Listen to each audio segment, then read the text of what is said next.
Hi, everybody. Welcome to today's Biznology Digital Marketing Webinar.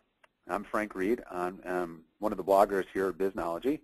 I'm also the managing editor for the Marketing Pilgrim blog, and we're currently number 10 on the Ad Age Power 150, so be sure to come by and check us out.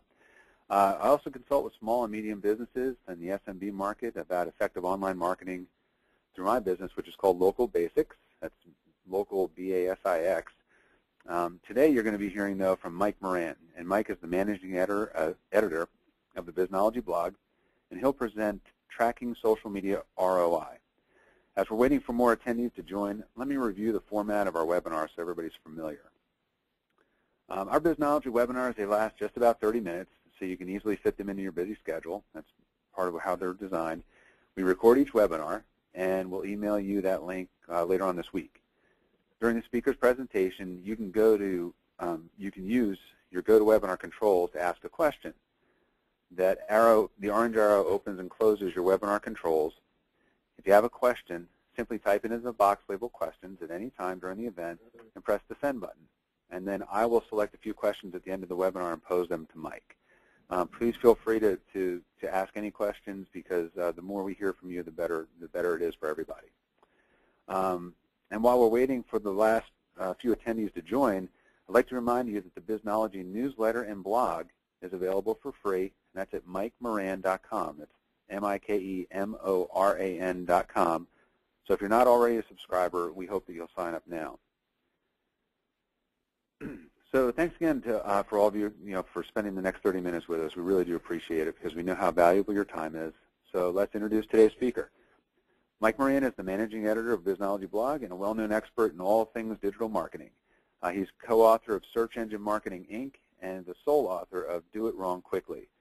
Mike's a veteran of IBM, managing groups at IBM.com for 8 years, and then retiring from IBM in 2005 as a distinguished engineer.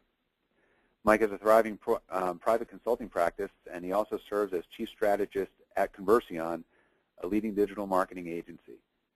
So if you've ever struggled with how to know the value of your social media marketing, or how to tell if your social media activities are even working, this is the webinar for you. So Mike, take it away. Thanks, Frank. So one of the things that I hear all the time is people asking if it's even possible to track social media ROI. And I'm here to tell you that it is. But it's not something that you can do regardless of how you're using social media. So you can't expect more of social media than you expect of the same kinds of techniques that you use offline. So for example, suppose you're using social media for public relations. And you might ask yourself, well, how can I track the return on investment for social media for public relations? Well, it's kind of a weird question, because how do you track ROI for public relations that are done offline? You probably don't. And so there's nothing magical about social media or about any kind of online marketing that makes ROI suddenly easy to track. If you're doing something that makes sense to track return on investment, then you can do it with social media. But if you're using social media for something for which you wouldn't track return on investment offline, it doesn't make any sense that you would try to do it online. So, but sometimes we apply higher standards for the new thing. So we've been doing public relations for 70 years, and we never ask the question of whether there's a return on investment. We just believe that it's a good idea to do. But suddenly when we want to apply social media to public relations, now we want to see what the return on investment is, where we would never ask that question about public relations offline. And so what we need to think about is make sure that the thing you're trying to do return on investment for with social media is something that actually makes sense to track return on investment for. It's something that you can track return on investment for offline. And so what we're going to focus on in this webinar is how to measure the return on investment for social media when applied to marketing, in this case, direct marketing. And so what we start out by doing is asking ourselves, what are the things that you're trying to do in social media that make sense from a direct marketing point of view? So can you reach out to your communities? So Can you send messages to people who like your Facebook fan page, if you have a brand with a fan page? One of the things we did for this webinar is to invite Facebook friends and LinkedIn connections to the events and to tweet our announcement of this event. So those are things that we were able to do to reach out to a social media community, and we know exactly how we're going to measure the results of that. We're going to measure it by how many people have signed up for the event and how many people attend the event. And so if you can think about using social media the same way you would use direct mail, for example. So people who are sending out catalogs or letters to people where they're trying to judge the response, you can use the social media communities as an analog to your mailing list. So you know how important it is to have an email mailing list, or how important it is to have a snail mail mailing list. And that is an asset that you use where you're deciding how often are you going to contact people, what are you trying to get them to do, and all those things are perfect ways to use social media as well. So one way of using social media that is a direct analog to direct marketing is to reach out to the community. So reach out to all the people that are Facebook friends, Twitter followers, LinkedIn connections. All of these things make a lot of sense in social media, just as they do in other kinds of direct marketing. Another way to use social media that's maybe different from traditional direct marketing is how do you respond to opportunities that come up in conversations. So in order to do that, you need to have some method of listening to what the conversations are that are going on among your customers. Could be about your brand, could be about your competitors, could be about the kinds of problems that your products and services solve. And so if you have a way of listening to those conversations, then you can turn a conversation into a lead or another kind of opportunity. But you have to understand what you're listening for, because no two companies are listening for the exact same thing. So I have some examples here. So if you're a car dealer, a conversation you might want to listen to is when someone says, I need a new car, but I can only afford a used one. That might be an opportunity for you to come into that conversation and say, you could lease, or we have loans that we provide for even people whose credit might not be the best, or there are ways of helping people understand how they can solve that problem. So I gave another example from a web hosting company that says, can anyone tell me why a large website needs cloud computing? Well, here's an opportunity, if that's what you do as a company, to explain what the benefits are. If you work for a bank and someone asks, is this the right time to refinance a mortgage?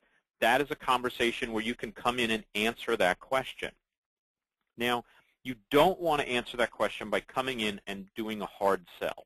You don't want to answer the question by being that annoying salesperson that won't leave people alone. People don't like that online any more than they like it offline. In fact, there's some evidence that they like it even less online. But if you really focus on what the person's problem is and you're helpful to them, at a certain point it might make sense for you to turn the conversation into more of a sales opportunity where you can say, you know, I hope that answered your question. Would you be interested in getting even more information about what we do? And they can say yes or no to that. So think about how you use social media.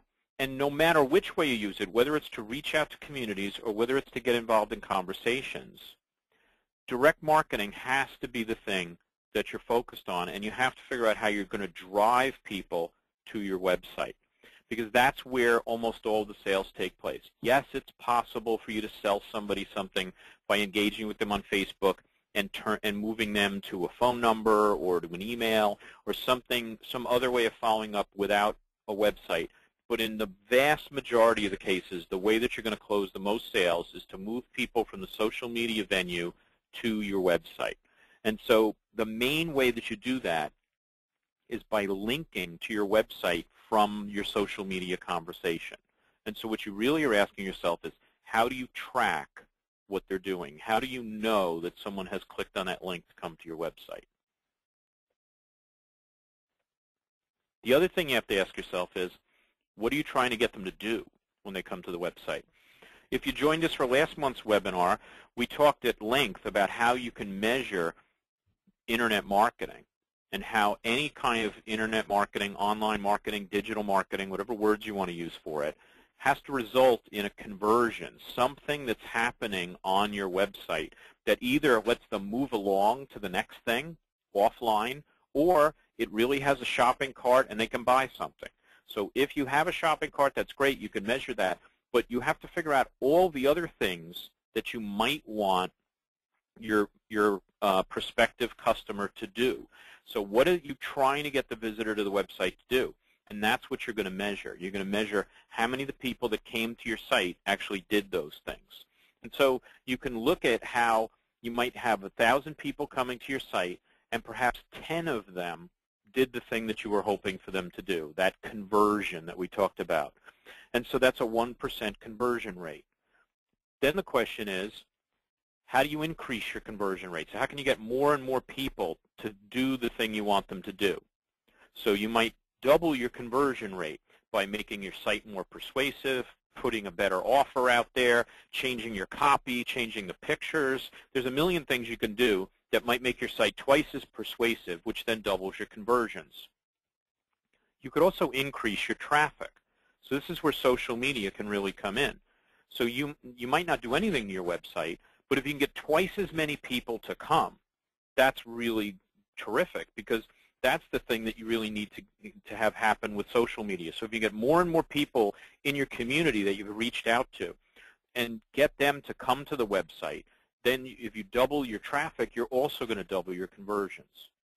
Best of all is if you do both. So if you double the number of people coming and you double your conversion rate, now you've quadrupled your conversions. So these are all the things that we went over at length last month, and what we focused on was how you can make these kinds of things happen. And what we're going to talk about today in the rest of this webinar is how you can get these things to happen from social media and how you can measure that the people are actually coming from social media. So with every kind of marketing, somebody is coming to your website. And so all of these different methods of marketing can all be tracked the same way, that if you understand where people are coming from, then you're able to check and see that this is how this tactic is performing. We know this many people are coming because they did this, that, or the other thing. And you can measure it, and you can say, well, we spent this much on it. This is how many sales we got from it. So that's what the return on investment was. And you can do that for social media as well, and that's what we want to talk about now. So how do you track your social media? How can you understand which places people came from when they come from your website? And the way you do it is with something called a tracking code. So a tracking code is a string of characters that you make up that identify a particular place that people are coming from.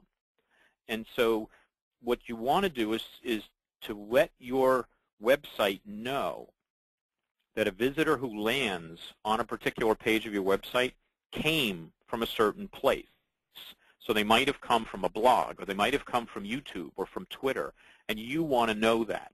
And so tracking codes are the way that you can capture that. You pick a different tracking code for everything you want to measure. And you can be as granular about this as you want to. If you would like to say, I'm picking a tracking code for YouTube, so every time someone comes from YouTube, I want to know it. Or you could actually say, I'm picking a different tracking code for each YouTube video, because I don't just want to know that they came from YouTube. I want to know which video they came from. You can be as granular as you want. You can say, I have one tracking code for all of YouTube. You could even say, I have one tracking code for all of social media if you want to. But once you do that, you can't get any more detailed than that. So you won't know particularly which videos they might have come from. It will be harder for you to figure that out. So how do you pass these tracking codes? So most of the time, it's pretty simple. So wherever you can use an HTML link, so in a blog, or in a message board, or in social bookmarking, so any of those kinds of sites where you can code the HTML anchor tag. You can see an example of it on the screen here, where it says the anchor tag, and it has href, which is the reference to the URL. And you can see that there's this tracking code that's in there, where it's ZKV2G. So that's interesting. So that tracking code is sitting there. And what's happening is that you just put that code in the URL, and when it comes to your site, your metric system is then going to figure out how it's going to track all of those visitors who came with that tracking code. So this is the simplest one. If you can code an anchor tag, an HTML link, then you can just stick the tracking code right there, and it'll work fine. But sometimes you can't do that. So suppose you have URL shorteners, right?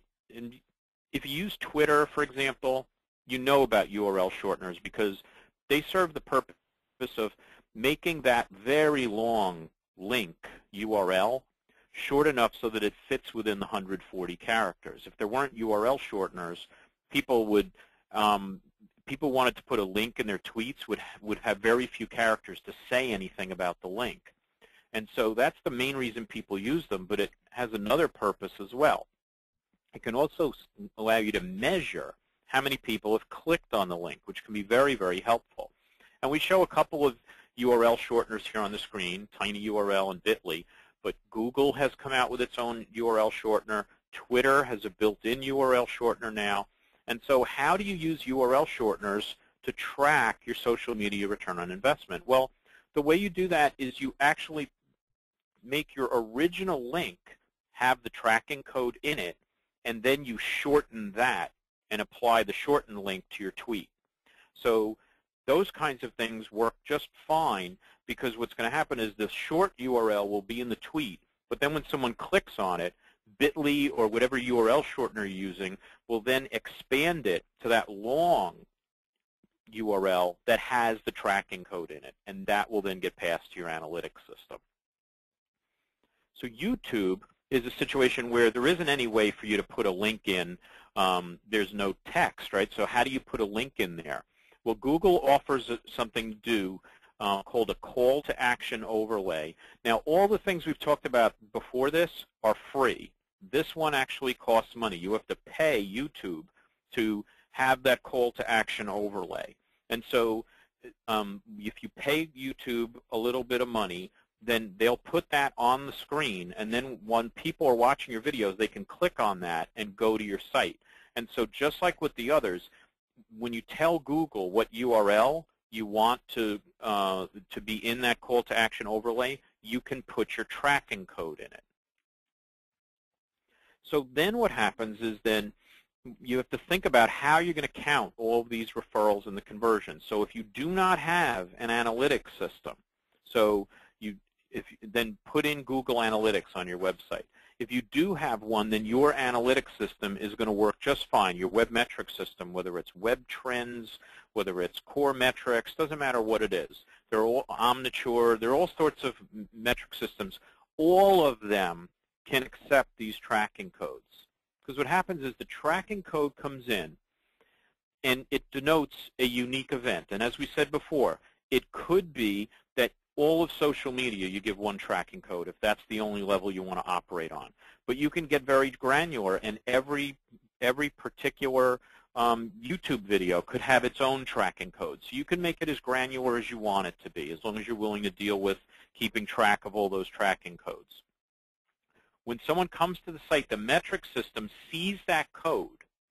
Sometimes it'll translate it to a new code that it uses for the rest of the visit to the site. Other times it'll just keep the same code. And then you can use the metric system to find out how many people came to the site who had that tracking code, which tells you where they came from.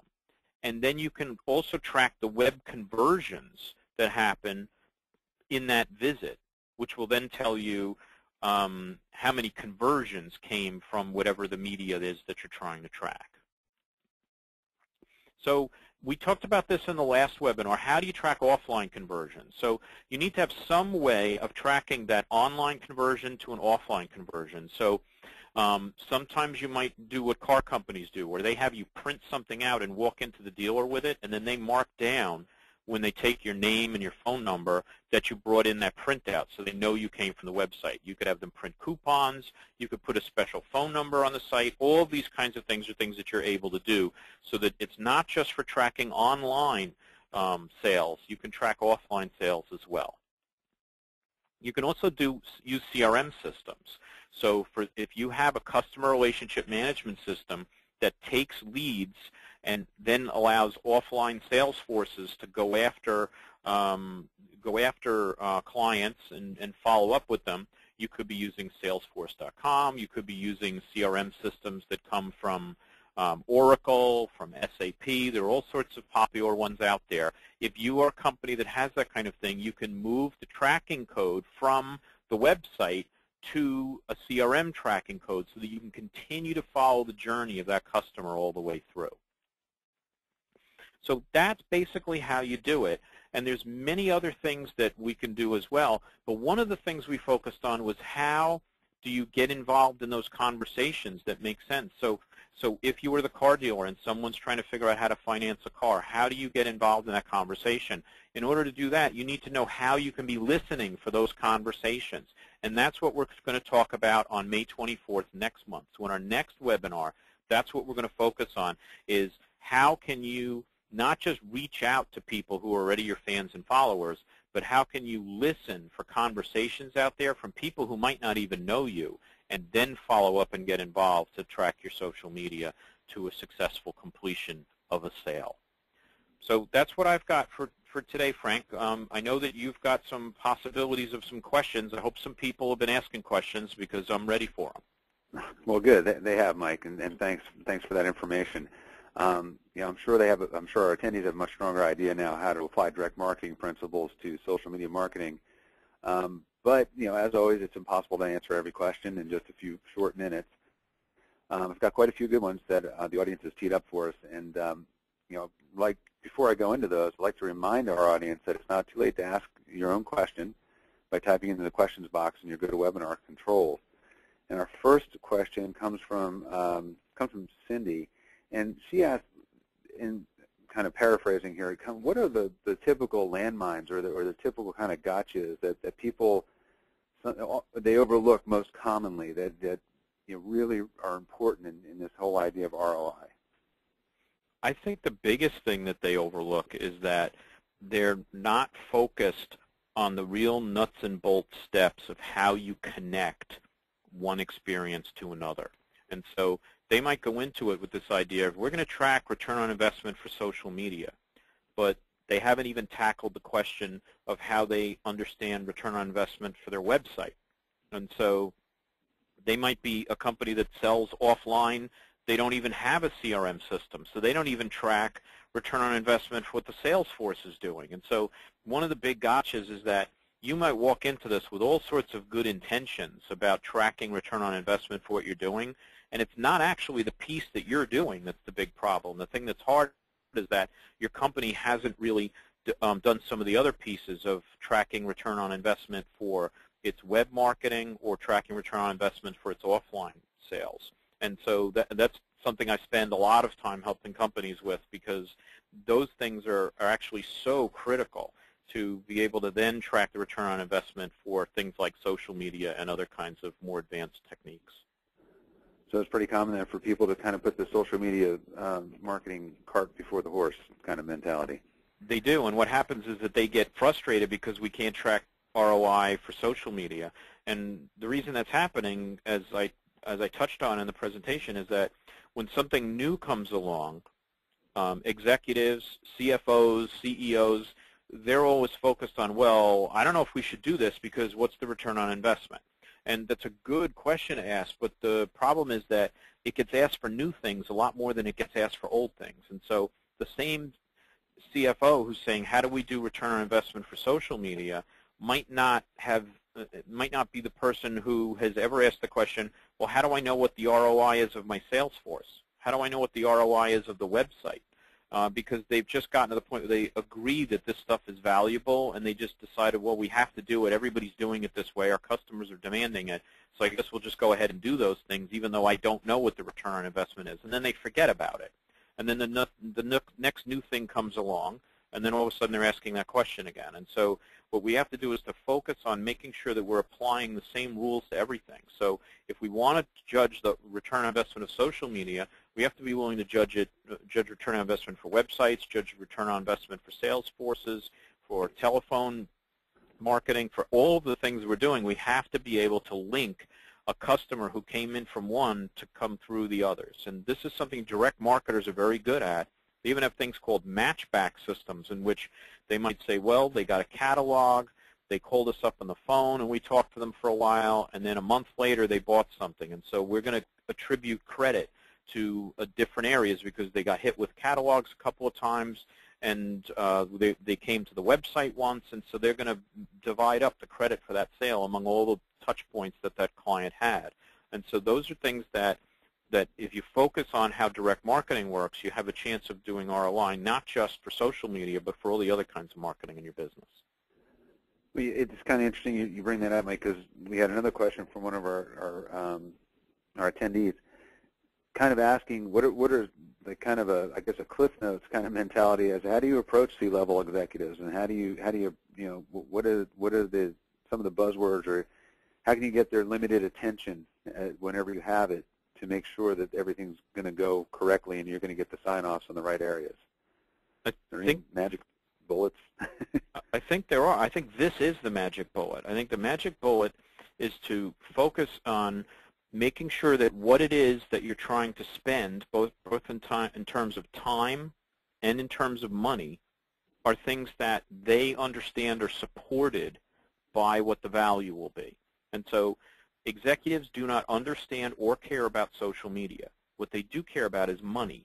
And so if you can help them to see how this is going to lead to more money, they're going to be very, very interested in what you're going to do. And so there's a couple of things I would say. First off, you want to try and figure out how to get in place these kinds of measurement systems so that you can come up with the value of what you're doing.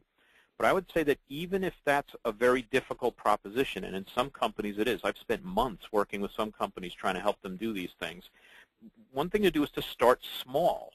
So if you're making a very, very small investment, then they're going to ask a lot fewer questions than if you say, would we have to do something really huge? And the great thing about social media is a lot of the times it's cheap. It doesn't cost very much to try. And so if you can show anything about what the value is, so maybe you can't show return on investment, but maybe you can show that you drove twice as much traffic to the website as as a different tactic that people are spending money on. So you can say, well, we did all this email marketing and we got some sales, but here's the thing we did in social media, and we got even more people to come to the site. And so you might not be able to judge the whole way through to return on investment, but maybe you could at least show some kinds of measurements that show them that good things are happening. And if you're able to do that, then you might give them the stomach to invest in some of the things to make all the rest of the measurements happen. Great. Well, we're at the 11:30 mark. We want to always be respectful of everybody's time because we know how busy you are. There was one last thing I wanted to bring up. Very early on, one of our attendees, Steve, he didn't have a question. He had a statement that he actually already owned both of your books. So, he gets a special gold star. And, and the rest of the attendees you should be looking at Search Engine Marketing Inc. and also Do It Wrong Quickly, because if there's ever an area to do it wrong quickly, it's on the internet. So once again, to be respectful of your time, we're going to wrap up, and I want to just say thanks to Mike for the great ideas, and thanks especially to our audience for your participation, your questions. That's what makes this thing run, and we hope that you got a ton of value from today's short time spent with us. If you have any